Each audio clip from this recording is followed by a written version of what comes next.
Ustedes saben que recientemente se sacó una película, en realidad salió el 1 de febrero de este año, y el nombre de la película es Left Behind, dejado atrás.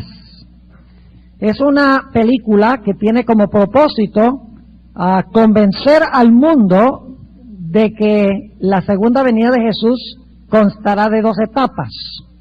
Una etapa secreta, lo que se conoce como el rapto secreto, y otra etapa que sería la venida gloriosa de Cristo Jesús, la venida en que nosotros creemos como adventistas.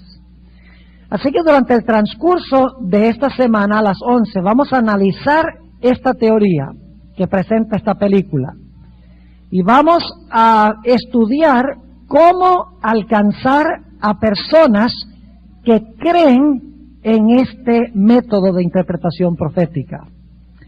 Ahora, en el tema de esta mañana queremos analizar el método correcto de interpretar las profecías de la Biblia. No podemos analizar el error sino en el marco de la verdad. Así que necesitamos saber cuál es el método correcto de interpretar las profecías para luego poder entender cuál es el método erróneo que ha creado Satanás para que no podamos comprender las profecías como es.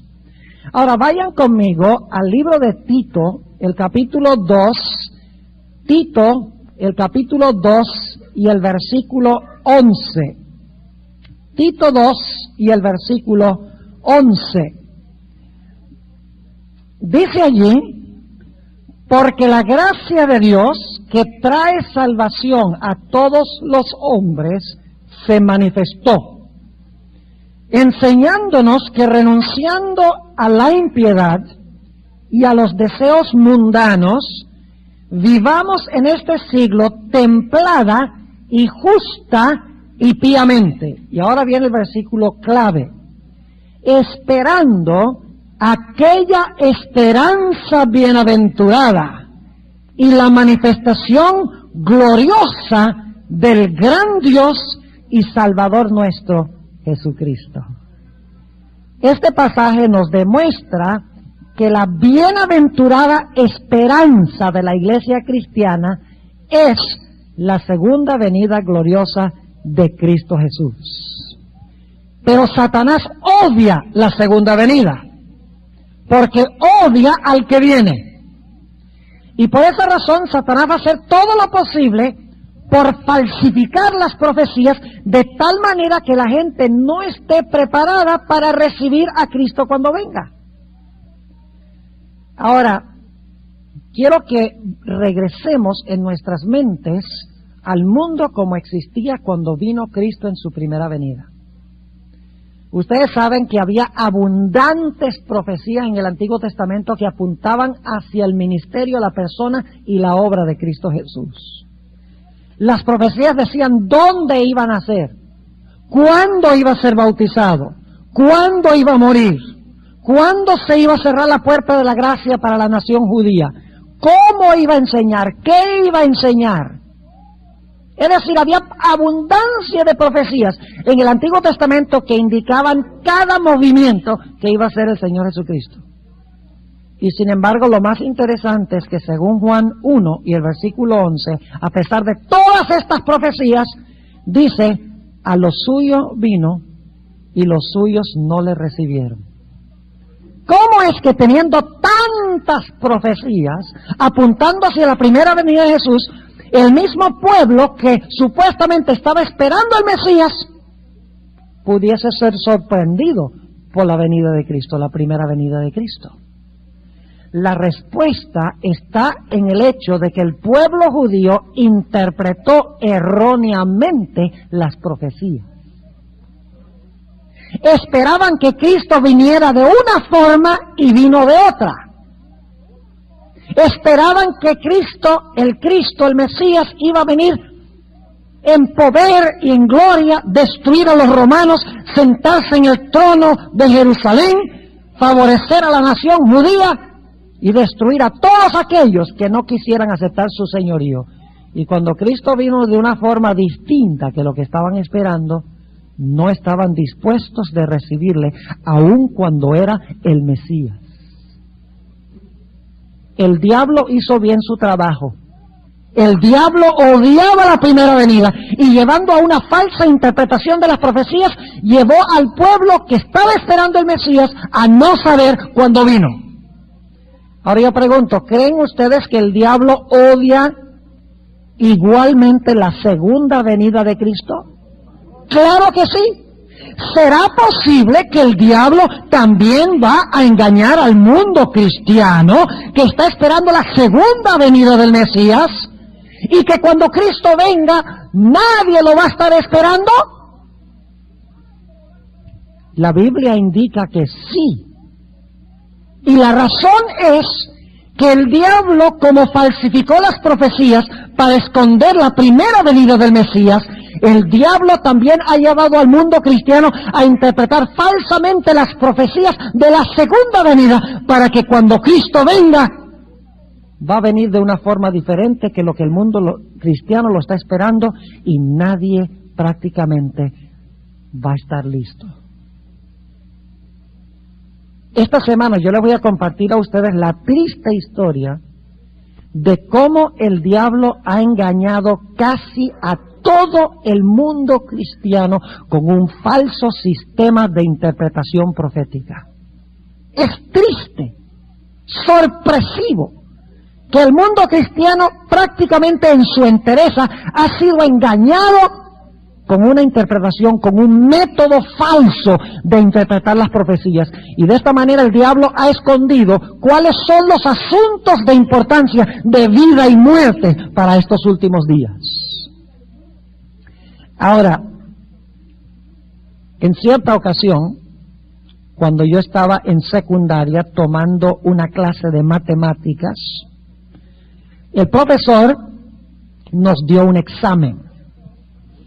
Y en el examen nosotros colocamos las respuestas a las preguntas de matemáticas que había hecho el maestro. Cuando entregamos el examen, el maestro miró las respuestas y nos dijo a los alumnos: a ustedes les faltó algo muy importante en este examen. Yo veo aquí en el examen las respuestas, pero yo lo que quiero saber es cómo alcanzaron ustedes esas respuestas. Y nos devolvió el examen. Y dijo: yo quiero ver todas las operaciones de qué hicieron ustedes para alcanzar esa respuesta en el examen. Una cosa es dar una respuesta y es otra cosa explicar cómo uno obtuvo la respuesta. Ahora, ¿por qué traigo a colación esto? Porque nosotros los adventistas somos muy expertos en decir lo que significan las profecías. Decimos: la bestia es el papado, la imagen de la bestia, el protestantismo apóstata, el vino, falsas doctrinas, la marca de la bestia, el primer día de la semana, el sello de Dios, el sábado. Y somos expertos en decir qué significan los símbolos. Pero si yo les preguntara a ustedes, ¿cómo llegaron a esa conclusión?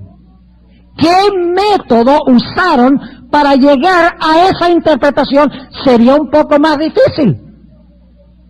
Ahora, en esta mañana yo quiero hablarles del método que ha sido usado desde la Reforma Protestante para determinar el significado de las profecías. Es decir, voy a estudiar no que este símbolo significa esto y que esta profecía significa esto, sino el método que debemos usar para llegar a esta conclusión.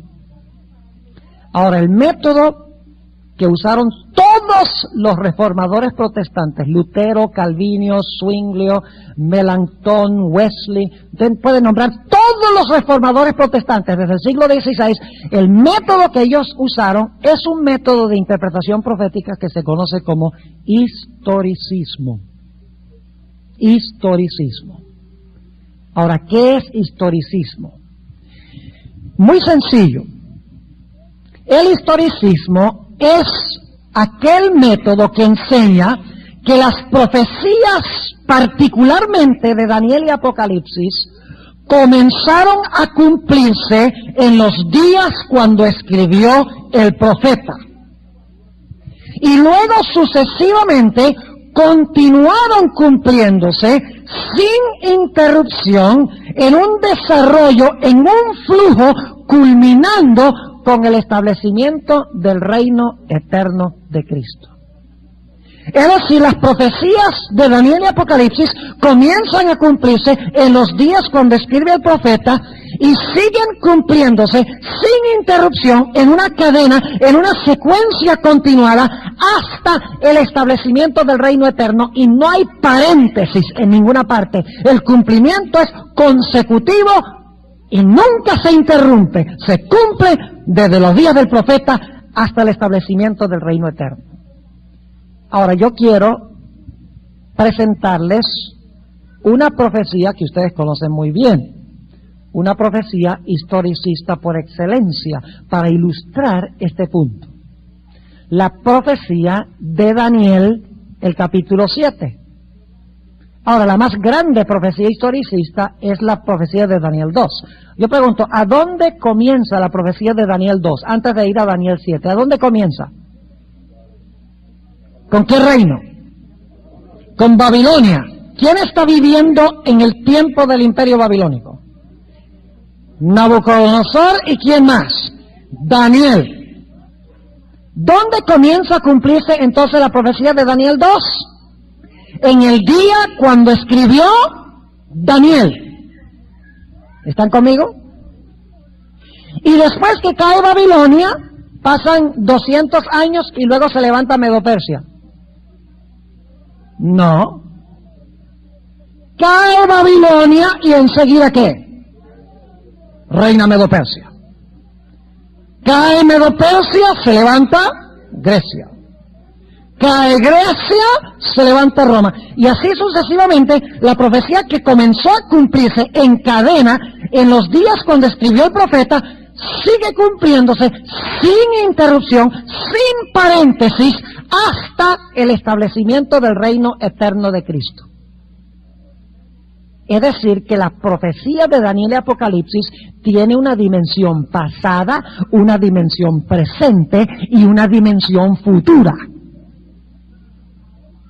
Comenzó a cumplirse en el pasado, se continuó cumpliendo y se está cumpliendo en el presente, culminando con los eventos que todavía no se han cumplido con el establecimiento del reino eterno de Cristo. Lo lindo del historicismo es que usted sabe siempre dónde está en el desarrollo profético. Porque usted sabe cuáles poderes pasaron, qué poderes están y qué poderes no se han levantado todavía. Es decir, usted puede saber exactamente dónde estamos en el desarrollo profético y podemos saber que estamos cerca del fin. Como vamos a ver en unos momentos en la profecía de Daniel 7, indica que estamos muy cerca del fin, porque estamos llegando al final de esa cadena. Me gusta comparar el método historicista con un río. Porque hay dos otras escuelas de las cuales vamos a hablar durante esta semana. Una escuela se llama el preterismo. Es la idea de que la vasta mayoría de las profecías se cumplieron en el distante pasado. La otra idea, más peligrosa todavía, es el futurismo. La idea de que la mayoría de las profecías de Daniel y Apocalipsis todavía no se han cumplido. Se van a cumplir en el futuro durante un periodo de 7 años después que la iglesia ha sido raptada secretamente al cielo. Preterismo, prácticamente todo se cumplió en el pasado. Futurismo, prácticamente todo tiene que cumplirse en el futuro. Así que en el presente no hay ninguna ayuda profética según estas escuelas. Ahora, me gusta a mí compararlo con un río. O sea, un río se origina en una montaña, luego entonces usted puede seguir el curso del río, usted puede manejar a lo largo del río, y entonces si hay una carretera, usted llega hasta donde el río desemboca. Usted ve a dónde el río comienza, usted ve fluir el río y ve a dónde el río desemboca. Así es el historicismo. Con el historicismo usted ve a dónde comienza la historia profética. Y luego entonces usted sigue el desarrollo o el flujo del desarrollo profético y finalmente ve a dónde desemboca en el establecimiento del reino eterno de Cristo. Es decir, las profecías no son todas pasadas ni todas futuras, sino que son un desarrollo que comenzó en los días del profeta, se desarrolla sin interrupción, cumpliéndose finalmente en la segunda venida de Cristo Jesús. Este es historicismo. Ahora, hablemos un momento de Daniel 7, y no vamos a estudiar en detalle este capítulo. Ustedes lo conocen muy bien, pero quiero nada más que nos fijemos cómo funciona el método historicista de interpretar las profecías.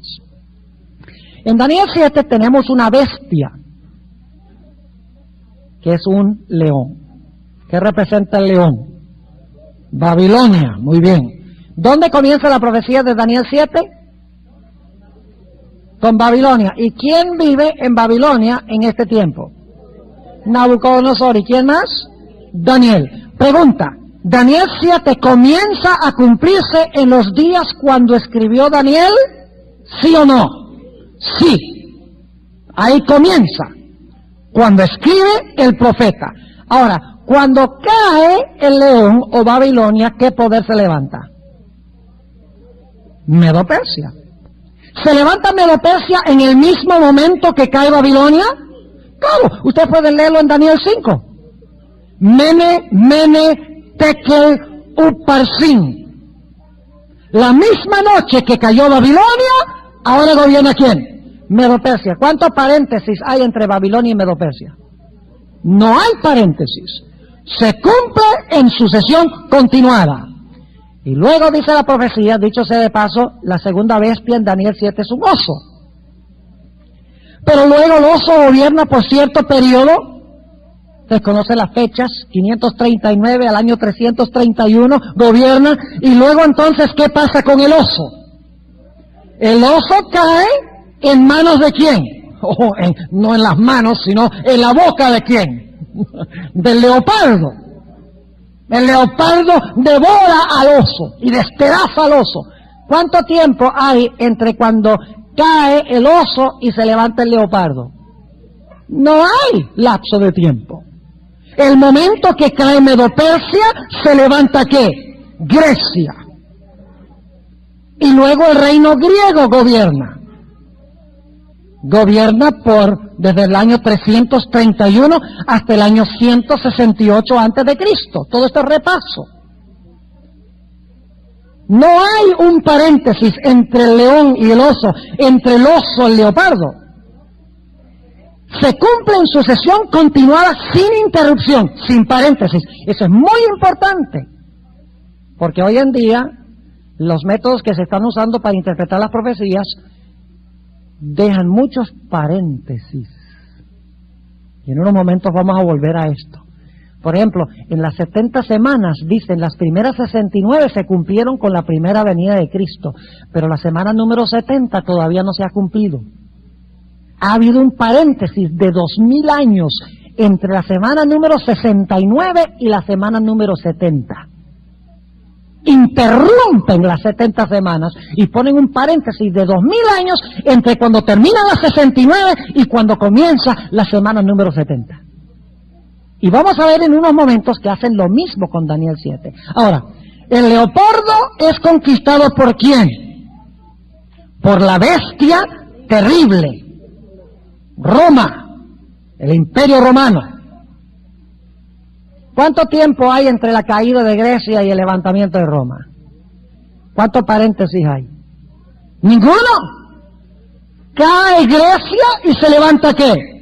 Roma. Ahora, escuchen bien lo que les voy a decir. Muy importante este punto. Cuando cae Roma, en realidad Roma tiene 3 etapas de existencia. Vayan conmigo a Daniel 7. Vamos a anotar esto. Daniel, el capítulo 7. Y vamos a ver que esta cuarta bestia tiene 3 etapas. Dice en el capítulo 7 y el versículo 23 lo siguiente. Dijo así: La cuarta bestia será un cuarto reino en la tierra. Babilonia, Medo-Persia, Grecia, Roma, el cual será más grande que todos los otros reinos, y a toda la tierra devorará y la hollará y la despedazará. Y ahora escuchen el versículo 24. Y los 10 cuernos significan que de aquel reino se levantarán 10 reyes. Pregunta, y no contesten rápido, piensen, reflexionen sobre la pregunta.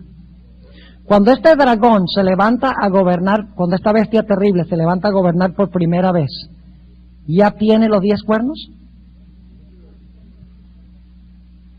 No, señor. Se levantan posteriormente al gobierno de esta cuarta bestia. Leamos otra vez con cuidado. Dice, versículo 24, los 10 cuernos significan que de aquel reino, ¿cuál reino? De Roma, de aquel reino, se levantarán 10 reyes. Es decir, el reino existe antes que los reyes. ¿Están conmigo o no están conmigo? Es decir, ese reino unido, ese imperio unido, luego se va a dividir en 10 reinos. Segunda etapa. Etapa número 1, la bestia terrible sola. Etapa número 2, la bestia terrible ¿con qué? Con los 10 cuernos. Pero hay una tercera etapa. Noten otra vez el versículo 24.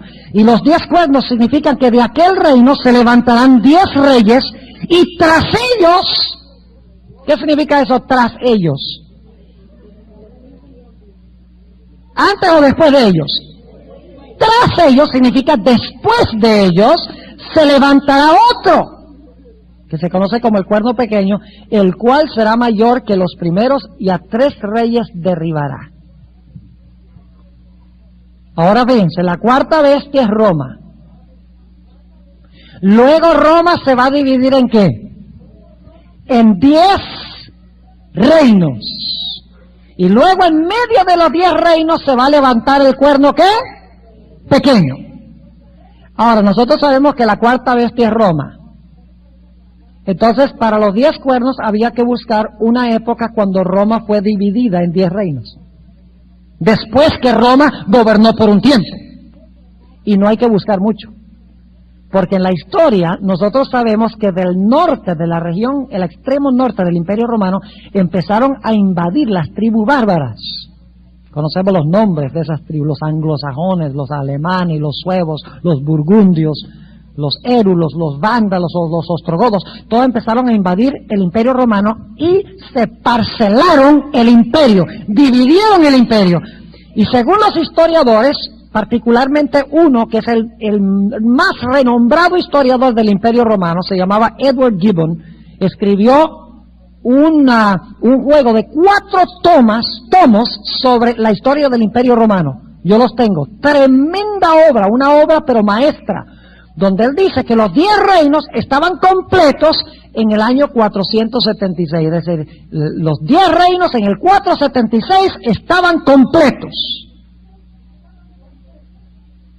Ahora, si están completos en el 476, ¿cuándo esperaríamos que se levante en medio de esos 10 cuernos el cuerno pequeño?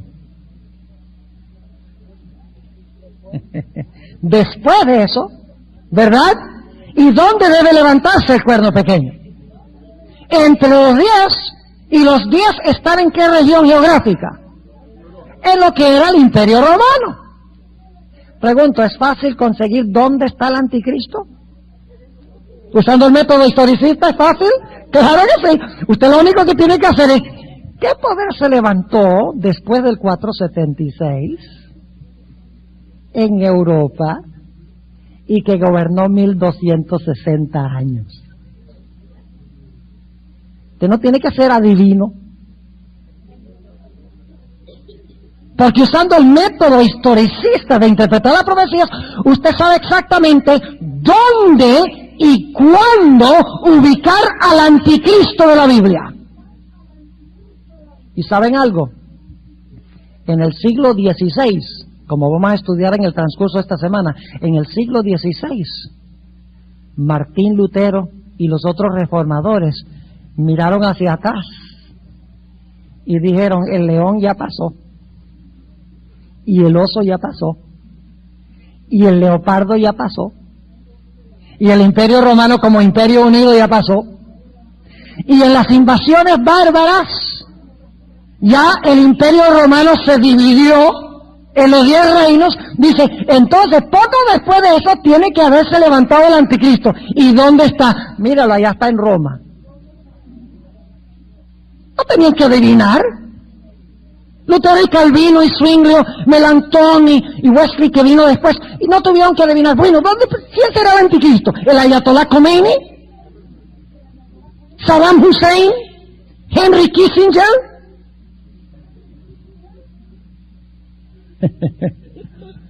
Los colombianos dicen que el presidente de Colombia por haber regalado la mitad del país. Ellos no tenían que adivinar porque habían visto el plan historicista del cumplimiento de las profecías. Sabían exactamente dónde estaban en el cumplimiento profético. Sabían dónde y cuándo buscar al anticristo. Y ahora escuchen bien. Apocalipsis 13 añade su testimonio. Apocalipsis 13 tiene cosas que no están en Daniel 7. Por ejemplo, en Daniel 7 dice que este cuerno pequeño va a gobernar ¿cuánto tiempo?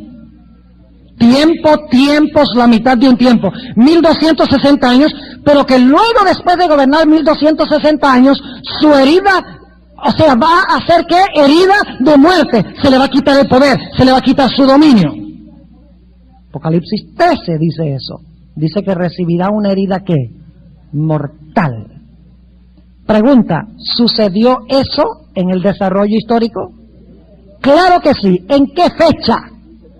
En 1798, los 1260 años llegaron a su fin.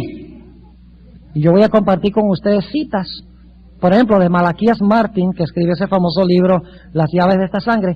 Saben que él dice que durante los últimos 200 años, el Papa o el papado ha sido mantenido cautivo. Interesante que en Apocalipsis 13:10, inmediatamente después del periodo de los 1260 años, dice, el que lleva en cautividad será llevado en cautividad. Pero la profecía de Apocalipsis 13 dice que la herida de su muerte sería ¿qué? Sanada. ¿Estamos viendo eso hoy en día? Con el tremendo prestigio que tiene la Iglesia Católica, uno no puede creer, mire, cuando la Iglesia Católica cayó en el año 1798, no había un país en el mundo que quería tener relaciones diplomáticas con el papado. Nadie quería tener relaciones con este sistema, porque conocían lo que había sucedido durante su periodo de dominio en Europa. Pero hoy en día todo el mundo quiere tener relaciones diplomáticas con el papado, incluyendo nuestro propio presidente, George Bush, que va a hacer un viaje allá. Y yo no soy profeta, pero yo tengo mis altas sospechas de que cuando él regrese de allá, él va a prohibir que se usen fondos federales para este nuevo método de investigación, Stem Cell Research, no sé si lo han oído mencionar en las noticias, usando embriones para tratar de sanar enfermedades como Alzheimer's, etcétera. Yo estoy seguro que cuando él vaya y hable con el Papa le va a decir, no permitas que se haga eso en los Estados Unidos, y él va a regresar y va a decir, no vamos a permitir que se usen fondos federales para eso. Así que ahora la herida mortal se está ¿qué? Sanando. Ahora Apocalipsis 13 también dice que va a haber una segunda bestia, que va a ser una imagen de la primera bestia, el protestantismo apóstata. Yo pregunto, más y más los protestantes y los católicos se están uniendo hoy en día. Imagínense los luteranos y los teólogos católicos diciendo que están de acuerdo sobre la justificación por la fe, en un documento oficial. Se llama Joint Declaration on Justification by Faith. Imagínense teólogos protestantes y católicos firmando un documento que se llama Evangelicals and Catholics Together, donde dicen, no peleemos por teología, sencillamente vayamos y mejoremos el mundo, porque el mundo está muy malo para nosotros los cristianos estar peleando. Increíble lo que está pasando hoy en el mundo. ¿Dónde estamos entonces nosotros en el desarrollo profético? Miren, cuando ustedes ven el método historicista, ustedes saben que cayó Babilonia, Medo-Persia, Grecia, Roma se dividió en 10 reinos, durante 1260 años dominó el papado, recibió una herida mortal en la Revolución Francesa, por un tiempo está en inactividad, ahora su herida mortal se está sanando, el protestantismo está queriendo unirse con el papado. ¿Cuán lejos estamos del cumplimiento final de las profecías? Estamos en el mero fin del cumplimiento de las profecías. ¿Usando cuál método? El método de interpretación historicista. Usted puede saber exactamente dónde está en el desarrollo histórico a cada instante, a cada momento. Ahora, ¿saben ustedes que el libro de Daniel en su totalidad está escrito desde una perspectiva historicista? ¿Dónde comienza Daniel 1? Daniel 1 comienza con la llegada de Daniel y sus amigos ¿a dónde? A Babilonia. ¿Y a dónde termina el libro de Daniel? En aquel tiempo se levantará Miguel, aquel príncipe que está por los hijos de tu pueblo. Será tiempo de angustia cual no ha habido desde que hay nación, mas en aquel tiempo será libertado tu pueblo, todos los que se hallaren escritos en el libro. Y muchos de los que duermen en el polvo de la tierra serán despertados. Daniel, el libro de Daniel comienza en los tiempos de Daniel y termina con la resurrección. El libro en su totalidad es un libro que sigue el método de interpretación historicista. Pero ahora escuchen lo que les voy a decir. Entre el capítulo 1 y el capítulo 12, entre los días de Daniel y cuando se establece el reino eterno, tenemos 4 ciclos que repiten el mismo material 4 veces. Empezando en los días de Daniel y terminando con el reino eterno. Por ejemplo, Daniel 2. ¿Qué representa la cabeza de oro? Pecho y brazo de plata. Medo-Persia. Vientre de bronce. Grecia. Piernas de hierro. Roma. Pies. Los 10 dedos de los pies. Hierro y barro. Los 10 reinos. Y el barro representa el poder religioso. No sé si ustedes han oído mi presentación sobre eso. Bíblicamente, el barro representa la iglesia y el hierro de los pies representa el Estado, el poder civil. Es decir, durante ese periodo de los pies, el poder civil y el poder religioso se iban a unir. Y el próximo evento es ¿qué cosa? La peña que golpea a la imagen y luego se establece ¿qué cosa? El reino eterno de Cristo. Es decir, Daniel 2 se ha movido desde los días cuando escribió Daniel hasta el establecimiento del reino de Cristo sin interrupción. Ahora, Daniel 7 es el segundo ciclo. Yo pregunto, ¿empieza Daniel 7 a donde comenzó Daniel 2? ¿El león es lo mismo que el oro? Sí. ¿El oso es lo mismo que la plata? Sí. ¿El leopardo es lo mismo que el bronce? Sí. ¿El hierro es lo mismo que la bestia terrible? Sí. ¿Los 10 dedos son lo mismo que los 10 cuernos? ¿Y el barro es lo mismo que el cuerno pequeño? Claro que sí. Y la roca es lo mismo que Cristo yendo a su Padre a recibir ¿qué cosa? El reino. Es decir, Daniel está estructurado a base de un principio historicista. Empieza en los días de Daniel, el libro en su totalidad, y luego termina con el reino eterno, pero entre medio se repite el mismo material 4 veces desde los días del profeta hasta el reino eterno. ¿Están conmigo o no están conmigo? Levanten la mano si están conmigo. Ok. Ahora en Daniel 8 al 10 tenemos otra repetición. Pero en Daniel 8 no empieza con Babilonia, sino que empieza con Medo-Persia. Yo pregunto, ¿el profeta Daniel vivió en los días de Medo-Persia? Claro que sí. Así que Daniel 8 comienza en los días cuando vive Daniel. Claro que sí. Y con el reino que está gobernando en los días de Daniel, que es el carnero. Y luego dice que viene un macho cabrío, que es ¿qué cosa? Grecia. Y luego habla de un cuerno pequeño, fíjese, siguiendo la misma secuencia que teníamos en Daniel 2 y Daniel 7, culminando finalmente con ¿qué cosa? Con el establecimiento del reino eterno. Y luego Daniel 11 y 12, que es la cuarta repetición de los mismos eventos, encontramos que empieza Daniel 11 con 3 reyes en Persia y luego un cuarto rey. Es decir, empieza en los días cuando escribe Daniel, luego se describe en Daniel 11 todo el desarrollo histórico, rey del sur, rey del norte, culminando el final de la historia con la batalla del comunismo contra el papado, etcétera, y luego el establecimiento del reino eterno. Es decir, el historicismo es el principio básico para entender el libro de Daniel en su entereza y los ciclos, los 4 ciclos que se encuentran dentro del libro de Daniel. Usted puede saber exactamente a dónde está en el desarrollo histórico todo el tiempo. Ahora, ¿qué diríamos de Apocalipsis? ¿Dónde empieza el libro de Apocalipsis? No me digan que en el capítulo 1. ¡Oh! En la isla de Patmos. Si quiere está en Patmos. Juan, ¿dónde comienza entonces el libro de Apocalipsis? En los tiempos cuando escribe el profeta. ¿Y a dónde termina el libro de Apocalipsis? Con la gloriosa venida del Señor Jesucristo para establecer su reino, inclusive después del milenio.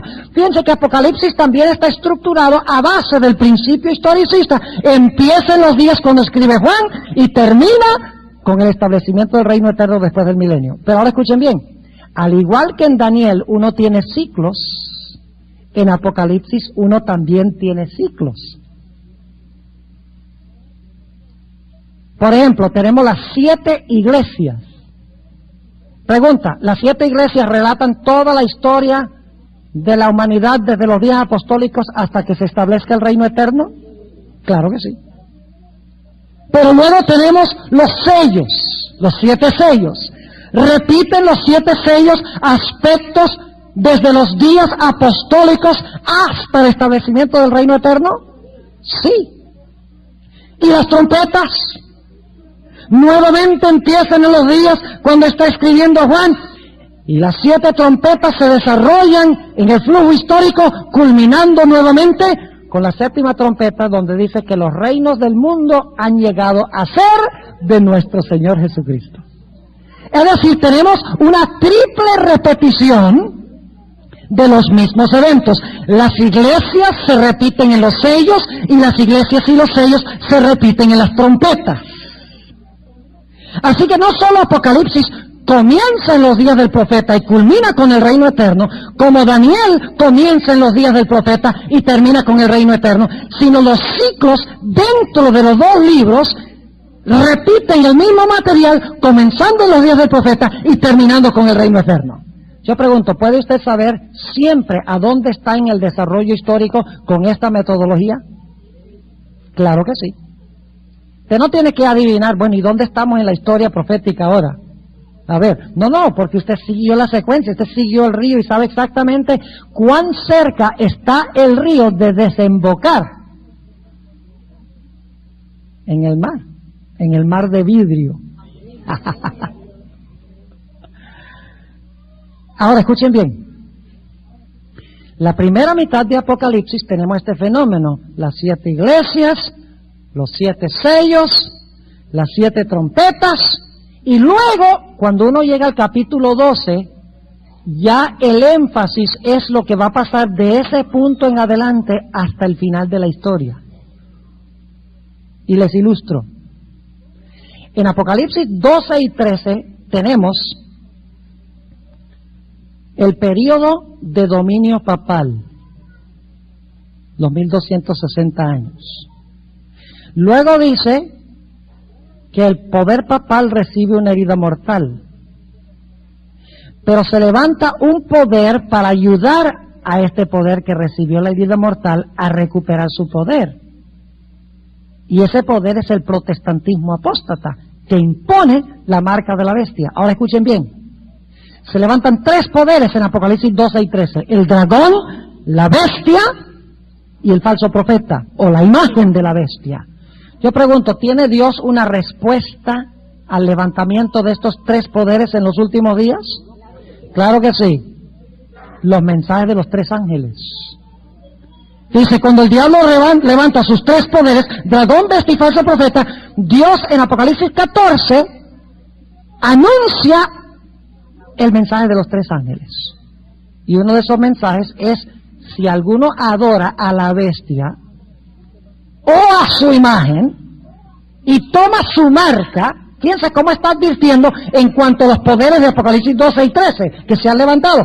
Dice, no adore la bestia, ni su imagen, ni reciba su marca. Recibe más bien el sello de Dios. Ahora escuchen bien. Cuando se termina de proclamar los mensajes de los tres ángeles, desenmascarando esos tres poderes de Apocalipsis 12 y 13, en Apocalipsis 15 dice que algo pasa en el santuario. ¿Han leído lo que pasa en el santuario? Dice que el santuario se llena de humo. Entrar al santuario hasta que sean derramadas las 7 postreras plagas. ¿Qué indica este evento de llenarse el santuario de humo y que nadie puede entrar hasta que terminen las plagas? Significa sencillamente que los mensajes de los tres ángeles han sido proclamados al mundo. Todo el mundo ha decidido o recibir el sello de Dios y la marca de la bestia, y no hay más nada que decir. Se cierra la puerta de la gracia, nadie más puede entrar. De aquí, dicho sea de paso, adquiere la hermana White la idea de que tendremos que vivir en el periodo de las plagas sin intercesor. Ella no está inventando eso. Apocalipsis dice que cuando el templo se llena de humo, nadie puede entrar. Y dicho sea de paso, no está hablando de entrar físicamente allá. Yo pregunto, el apóstol Pablo nos dice en Hebreos 4 que nosotros podemos acercarnos hoy al trono. ¿Podemos acercarnos al trono, sí o no? ¿Se puede entrar al santuario ahora? Según el libro de Hebreos, sí. ¿Cómo entra?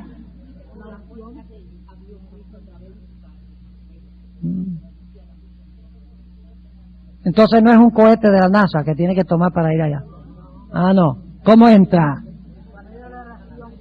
Entra por medio de la fe a través de la oración. Y cuando usted entra, ¿tiene Dios gracia y perdón para usted? Sí. Pero ¿qué pasa? Cuando se cierra el santuario, se llena de humo y más nadie puede entrar. Significa que la puerta de la gracia que se ha cerrado y no hay más intercesión. Ya cuando las plagas caen, toca vivir sin un intercesor. Ahora déjenme compartir otra cosita con ustedes. Ustedes han leído en el Espíritu de Profecía donde la hermana White dice que se va a quitar sus vestiduras sacerdotales y se va a poner sus vestiduras reales. Y algunos dicen, bueno, ¿y dónde dice la Biblia eso? Tiene que quedarse para el próximo sábado, donde voy a hablar de la función del Espíritu de Profecía. Un tema que preparé en noviembre del año pasado, comparando a Elena White con Juan el Bautista. ¿Saben ustedes que Elena White es el Juan el Bautista de los últimos días? Lo voy a comprobar bíblicamente. Increíble paralelo entre Juan el Bautista y la hermana White. En todos los aspectos. Pasmante. Y la hermana White dice que Cristo, cuando se cierre el servicio del santuario, se quitará sus vestiduras sacerdotales y se pondrá luego sus vestiduras reales. ¿De dónde sacó la hermana White eso?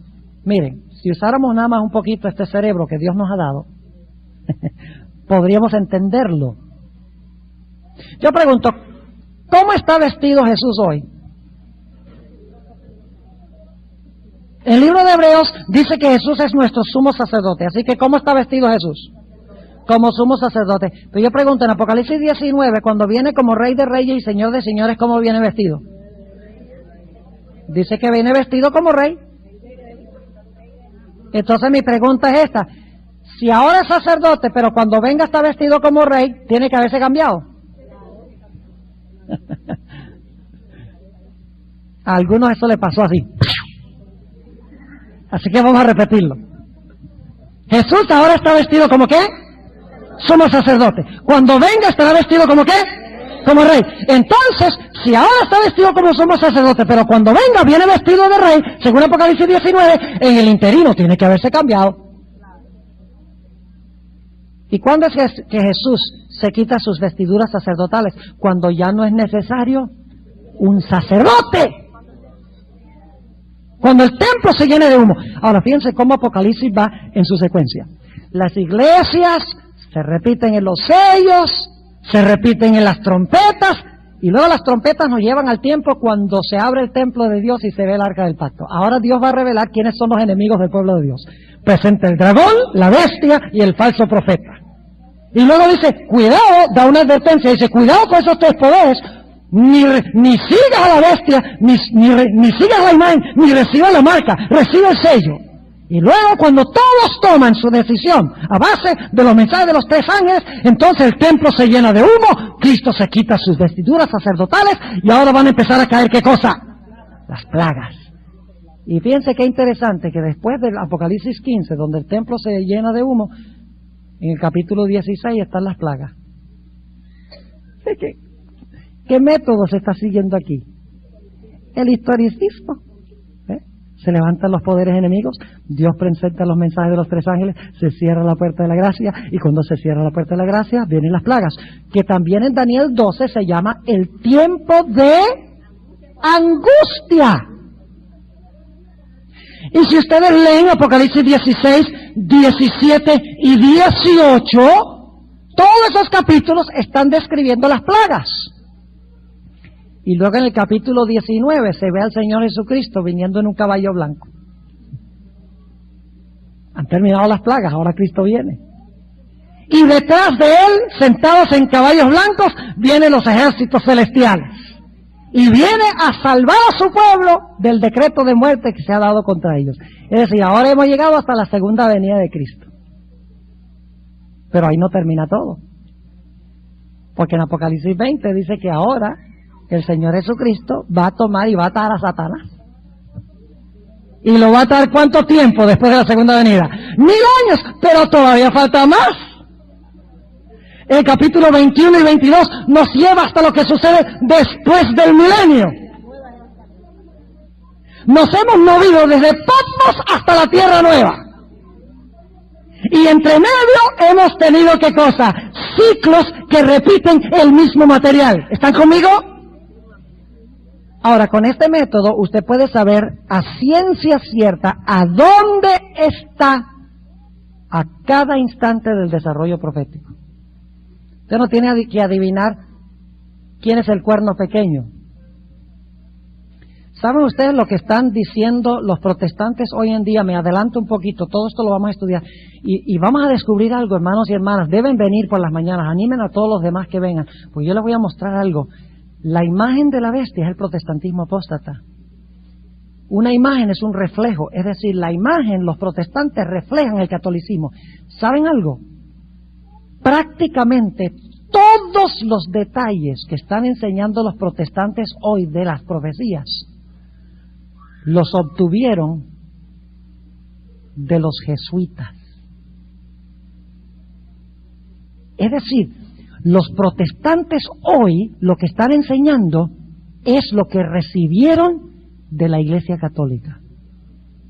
Increíble, dicen ustedes, los protestantes enseñando profecías desde una perspectiva católica, exactamente así como lo estoy diciendo. Y se los voy a mostrar, les voy a dar la trayectoria histórica, con toda la documentación, con todas las citas de todo el protestantismo. Es una imagen de la bestia. No solo porque guarda el mismo día que la bestia, no solo porque quiere unir la iglesia y el Estado como lo unió la bestia, sino porque enseña los mismos conceptos proféticos que inventó la bestia. Triste. Por eso decimos que es el protestantismo apóstata. Ahora vamos a Daniel, el capítulo 2. ¿Cuánto tiempo tenemos todavía?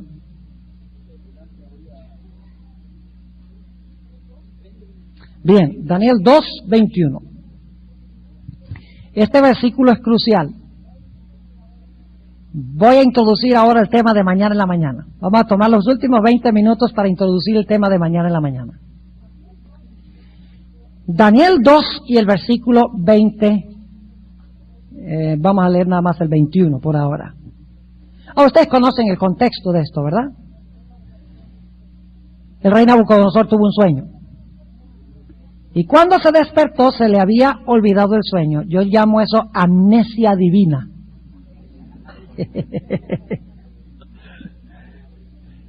Porque Dios fue el que se lo veló. Yo pregunto, la hermana Guay a veces tenía un sueño o una visión y cuando se despertaba Dios le decía, olvídate de eso, que eso no es para ahora. Sí, señor.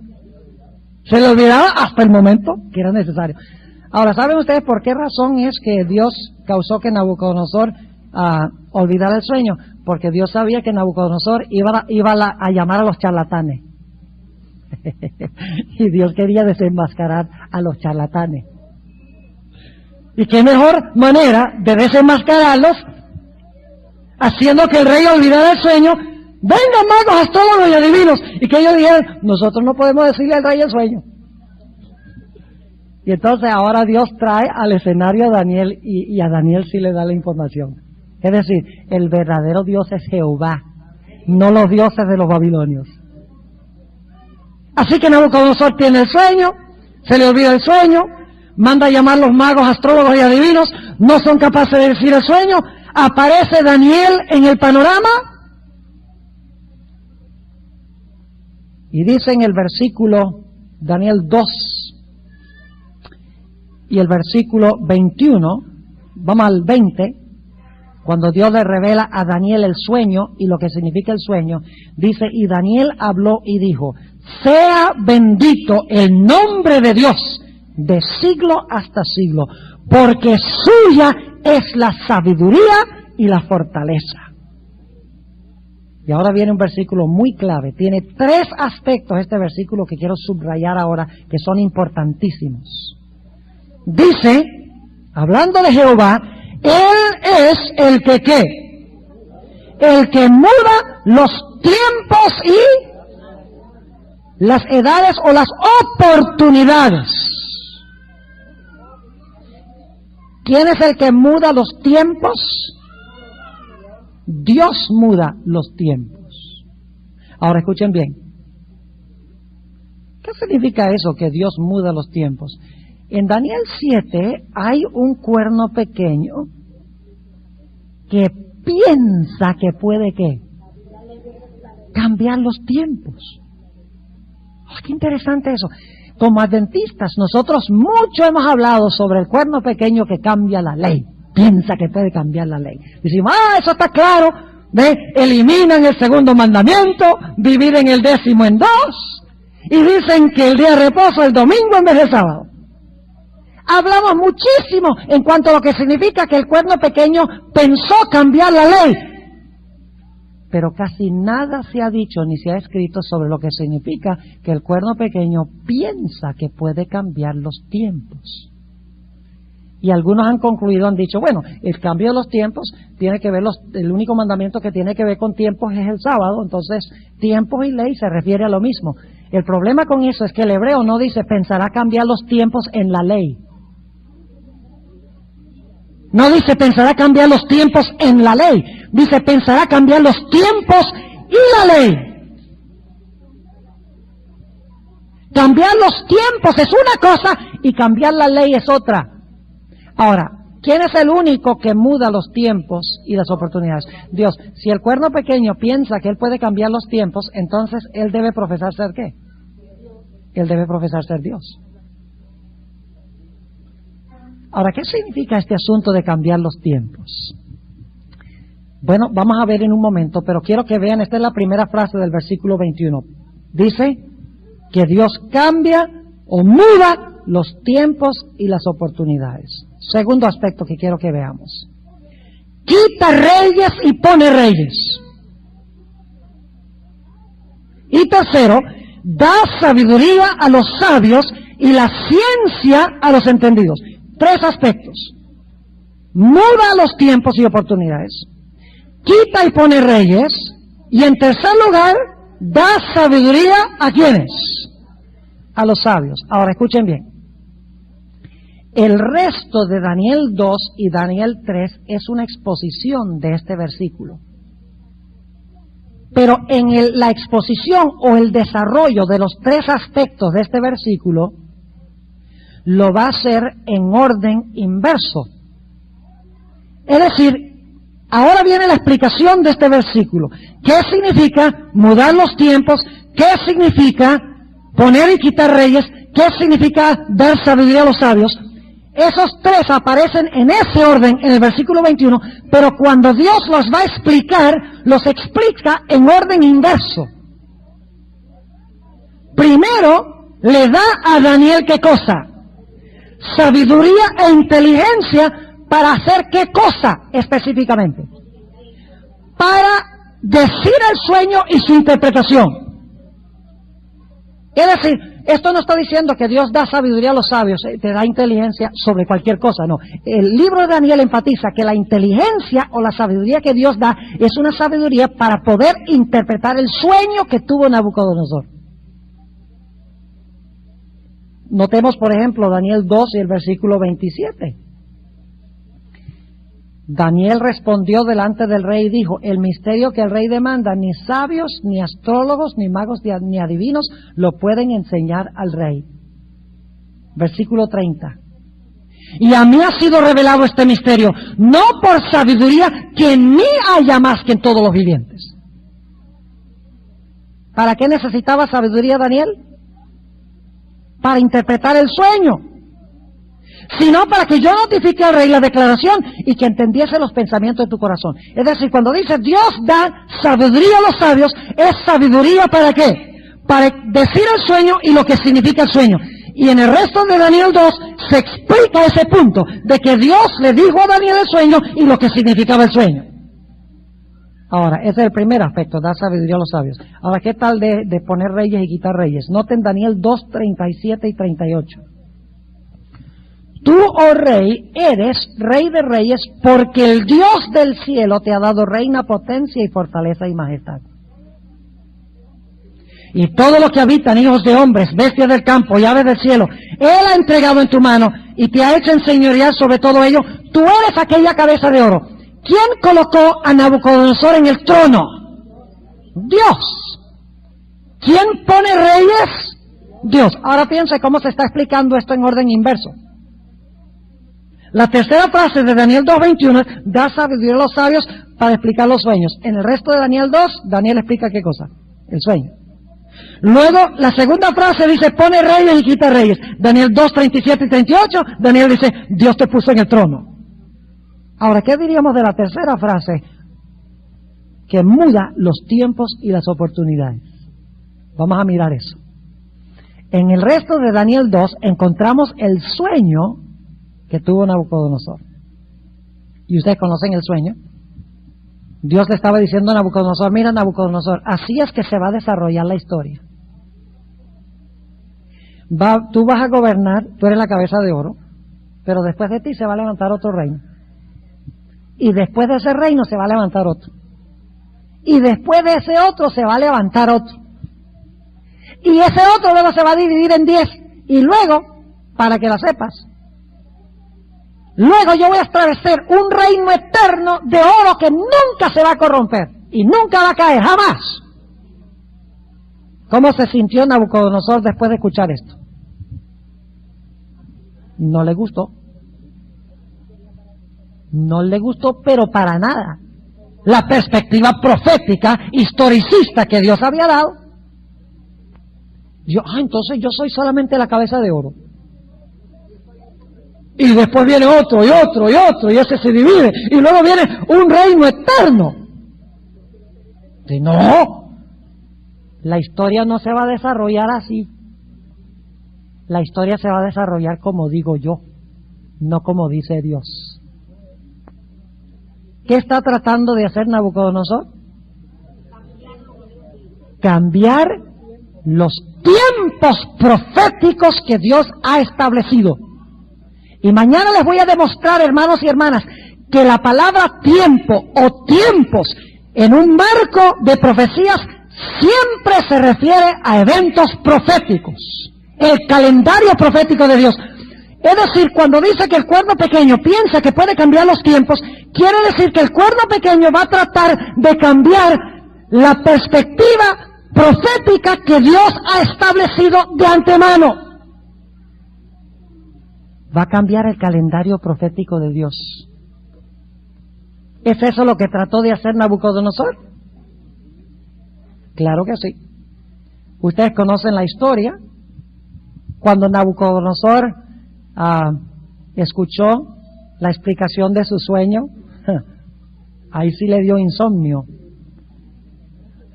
¿No le gustó?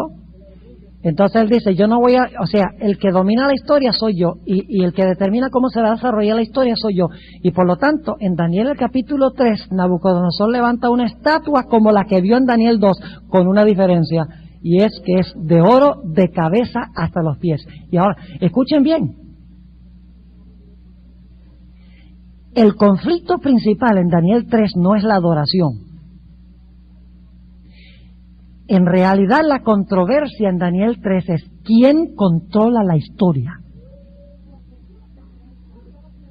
Porque Dios dice la historia va a ser así y Nabucodonosor dice no, la historia va a ser así.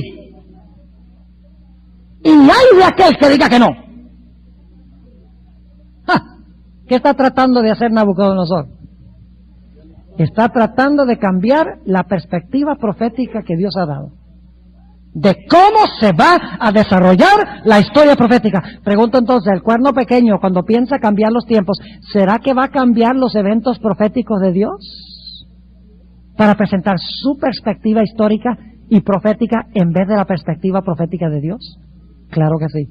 Ahora, ustedes conocen la historia de Daniel el capítulo 3, cuando Nabucodonosor hace esta estatua de oro, dice, la historia se va a desarrollar como digo yo. Está tratando de cambiar la perspectiva profética de Dios. Y hay de aquel que no me haga caso. Ustedes saben qué fue lo que pasó. Había 3 jóvenes que básicamente le estaban diciendo a Nabucodonosor, nosotros no aceptamos tu perspectiva profética. Aceptamos la perspectiva profética de Dios. Y Nabucodonosor dice, así es la cosa. Así es el asunto. Pues ustedes ven ese hornito allá. Si ustedes no aceptan mi perspectiva de cómo se va a desarrollar la historia y la profecía, entonces ustedes van a terminar en ese horno. ¿Y quién los va a salvar? ¡Ja! Y ahí Nabucodonosor metió a Dios en la ecuación. No debería haber metido a Dios. Porque ahora Dios va a pelear por sus muchachos. Yo pregunto, ¿los 3 jóvenes tenían una perspectiva profética correcta? Nabucodonosor había creado un falso panorama profético. ¿Los jóvenes estaban dispuestos de morir por sostener la perspectiva profética de Dios? Sí, señor. Y escuchen bien, vamos a estudiar en el transcurso de esta semana que el papado pensó que podía cambiar el calendario profético de Dios. Y Apocalipsis dice que cualquiera que no acepte su perspectiva profética, se va a dar un decreto de muerte contra ellos. Así de serio es este asunto de la interpretación correcta de las profecías. Pero como Dios intervino y entró al horno de fuego, el Señor Jesucristo, y libró a sus 3 jóvenes que mantuvieron el calendario profético que Dios había establecido, al final de la historia, Dios intervendrá para librar a su remanente, porque Él es el Rey de Reyes y el Señor de los Señores. Él muda los tiempos y las oportunidades. Ningún poder humano lo puede hacer. Yo pregunto, ¿cambió Dios los planes proféticos de Nabucodonosor? Dios le mudó los tiempos, como Él los veía, y las oportunidades. Y dijo, Nabucodonosor, aunque no te guste, la historia va a ser así como digo yo. Y si no me lo crees, te lo compruebo salvando a los 3 jóvenes del fuego que está ardiendo. Así que, hermanos y hermanas, lo que ha hecho a esta iglesia es su método de interpretar las profecías. Si usted se deshace del historicismo, usted no tiene razón más de ser adventista. Y termino con esto. ¿Saben ustedes lo que hacen los protestantes hoy en día? Ellos dicen que todo Apocalipsis 4 hasta Apocalipsis 19, nada se ha cumplido todavía. que todo eso se va a cumplir después que la iglesia sea raptada al cielo secretamente. Y luego todo eso se va a cumplir es con los judíos. Ahora escuchen bien. Porque en Apocalipsis 4.1 Dios le decía a Juan, sube acá. Entonces, cuando le digo sube acá, ese es el rapto. Vaya interpretación novedosa esa.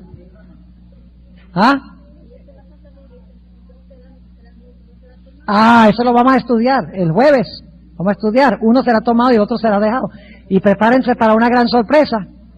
Porque el tomado y el dejado, como ustedes lo han entendido, es al contrario.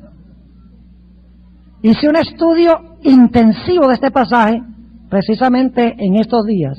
Hice un trabajo de 17 páginas con el griego, con el hebreo, y se van a sorprender, placenteramente se van a sorprender, porque van a poder usar ese pasaje contra aquellos que dicen que el tomado es llevado al cielo en el rapto y el dejado es el que se queda atrás en el planeta Tierra. Ahora, escuchen bien, último punto. El diablo sabe cómo se va a desarrollar el calendario profético de Dios. Y por eso el diablo establece un falso calendario profético para distraer las mentes de los seres humanos de lo que realmente va a ocurrir y dirigir los ojos a donde las cosas en verdad proféticamente no van a ocurrir. Yo pregunto, ¿hizo el diablo lo mismo para esconder la primera venida del Mesías? Sí, Señor, y va a ser lo mismo en conjunción con la segunda venida de Jesús. Lo está haciendo en el mundo cristiano. Todos los ojos de todos los seres humanos están dirigidos a la guerra entre los judíos y los palestinos. Mientras que en Roma crece el anticristo y nadie lo ve porque están mirando a donde no es.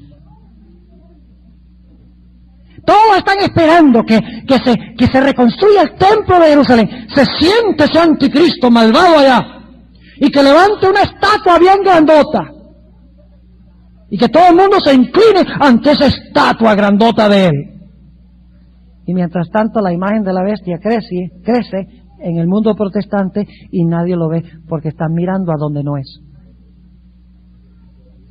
Y por lo tanto, lo triste es esto, mire. El mundo protestante va a cumplir las profecías en cuanto a ellos mismos. Los judíos cumplieron las profecías al entregar a Jesús. Rechazaron al Mesías cumpliendo las mismas profecías en cuanto al rechazo del Mesías. De la misma manera, el mundo protestante y el mundo católico en su vasta mayoría va a cumplir las profecías de Apocalipsis en cuanto a la bestia y su imagen y no se van a dar cuenta porque están mirando a donde el conflicto no es.